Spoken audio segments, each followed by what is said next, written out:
मैं मानवी, अपने माता पिता की लाडली बेटी। एक छोटा भाई भी है मेरा। छोटा सा प्यारा सा सलोना सा परिवार, जहाँ सिर्फ प्यार और एक दूसरे के लिए परवाह होती थी, बस और कुछ नहीं।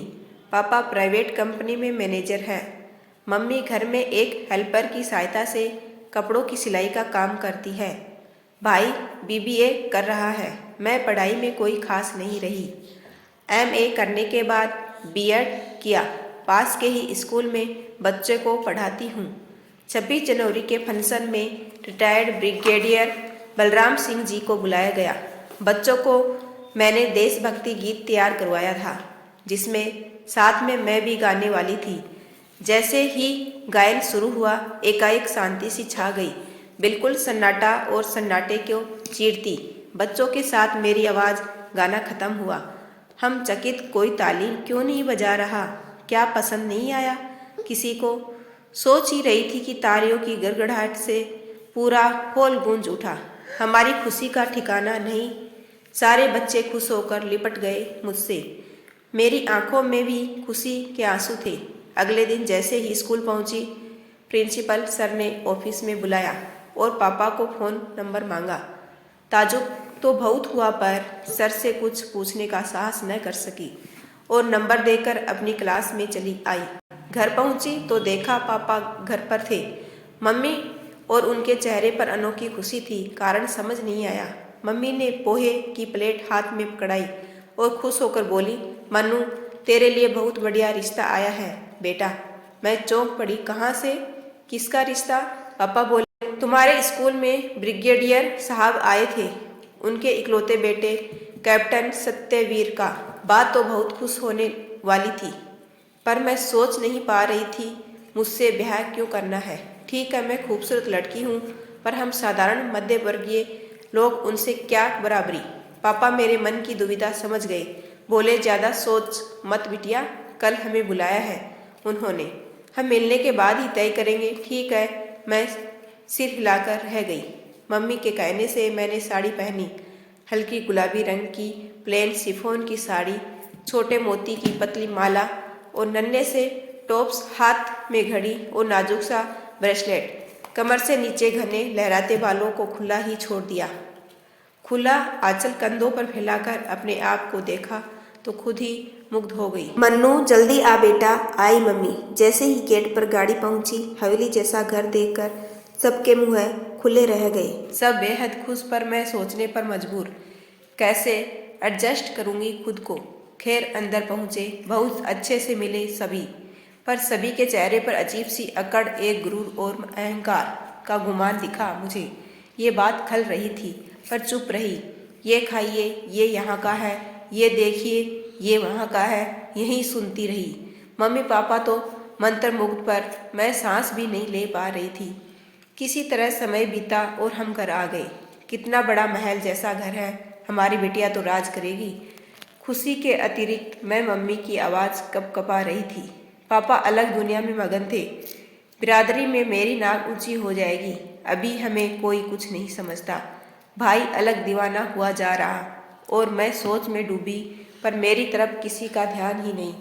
मुझे लगा अपने मन की बात मम्मी पापा से कह ही दूँ, जिससे मेरे मन पर किसी तरह का कोई भार न रहे। पापा ने समझाया, बेटा, किस्मत से तुम्हें ऐसा घर वर मिल रहा है, मत ठुकराओ इसे। मुझे लगा शायद मैं ही कुछ ज़्यादा सोच रही हूँ। यही सोचकर मैंने अपने आप को इस रिश्ते के लिए तैयार कर लिया। पूरी बिरादरी में धूम मच गई। सभी बधाई दे रहे थे। पापा मम्मी भाई तो खुशी की अधिकता से बोराए से हो रहे थे। शादी की शॉपिंग शुरू हो गई। सत्यवीर रोज आते, ढेर शॉपिंग कराते और बाहर खिलाते पिलाते। उनकी छुट्टियां चल रही थी और वो चाहते थे मैं जॉब छोड़कर ज़्यादा समय उनके ही साथ बिताऊं। बाकी सब तो ठीक है, पर परिवार वालों की ही तरह उनके व्यवहार में भी दम्भ, एक बड़प्पन, अहंकार और अभिमान की छाप थी, जो मुझे बिल्कुल स्वीकार्य न थी। रात भर मैंने सोचा और नतीजे पर पहुंची। पापा से कहा, आज सत्यवीर और उनके परिवार को यात्री पर भोजन आमंत्रित करें। मेरे मन में क्या चल रहा था इसकी था किसी को भी न थी। इतवार का दिन था, सभी की छुट्टी थी। मैंने घर को साफ सुथरा किया, सादगी से घर को सजाया। मम्मी होटल से महंगी भोजन सामग्री मंगाना चाहती थी। मैंने रोका। जैसा हम खाते थे, जैसा मेरी मम्मी पकाती थी, वही मैंने मम्मी की सहायता करके बनाया। अब मम्मी पापा को कुछ आभास होने लगा था, पर दोनों मेरी भाव भंगिमा देखकर कुछ नहीं बोले। 8 बजे करीब सत्यवीर परिवार सहित आए। मैंने मम्मी के हाथ में बने नींबू की शरबत की ठंडी शिकंजी उन्हें वेलकम ड्रिंक के तौर पर सर्व की। पूर्ण भारतीय भोजन परोसा। मैं उनके हाव भाव देखना चाहती थी। मैंने देखा सभी ने खूब स्वाद लेकर भोजन किया। खाने के बाद मम्मी का बना मुखवास पेश किया। भोजन उपरांत जब सभी बैठे, मैं उठी, हाथ जोड़कर अतिथियों से कहा, ये है मेरा घर, मेरा रहन सहन, मेरे संस्कार, मेरा परिवार। हम साधारण मध्यम वर्गीय लोग हैं। यही हमारा जीवन है, यही हमारी पहचान।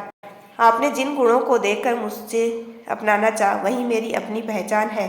आप लोगों की दुनिया हमसे बहुत अलग है। माफ़ कीजिए, मैं उसमें फिट नहीं बैठती। इसलिए मैं आपसे विनम्रता प्रार्थना करती हूँ, इस रिश्ते को आज यहीं ख़त्म कर दीजिए। मैं सांस भी नहीं ले पा रही हूँ, प्लीज़ मुझे माफ़ कर दीजिए। कहते कहते मैं फूट फूट कर रो पड़ी। अचानक मुझे किसी ने गले से लगा लिया। देखा तो सत्यवीर की माँ थी। उनकी आंखें भीगी थी, पर होठों पर मुस्कुराहट थी। बोली, जो रूप तुमने देखा बेटा, वो रूप मुझे भी अपनाना पड़ा था, सोसाइटी के दिखावे के लिए, वरना हमें सब बैकवर्ड क्लास समझते। आजकल ऊपरी चमक दमक के सब दीवाने हैं, अंदर का साफ हृदय कोई नहीं देखता। सत्यवीर के पिता ने तुम्हें पहचान लिया था। तुम्हें आजमाने के लिए ही हम वही व्यवहार करते रहे, जैसा हम बाहरी तौर पर करते हैं। बहू तो तुम ही बनोगी हमारे घर की। कहते हुए उन्होंने मेरा माथा चूम लिया। सारे घर वालों के चेहरे खिल गए। अब मुझे अहंकार का नामो निशान दिखाई नहीं दे रहा। सादगी, सरलता और साफ गोई ने उसे पूरी तरह हटा दिया। अब दिख भी रहा है तो खुलकर हंसते खिलखिलाते चेहरे और सत्यवीर की आंखों में अपने लिए सम्मान और प्यार की झलक। ऐसे ही वीडियो देखने के लिए चैनल को सब्सक्राइब कीजिए। Thanks for watching.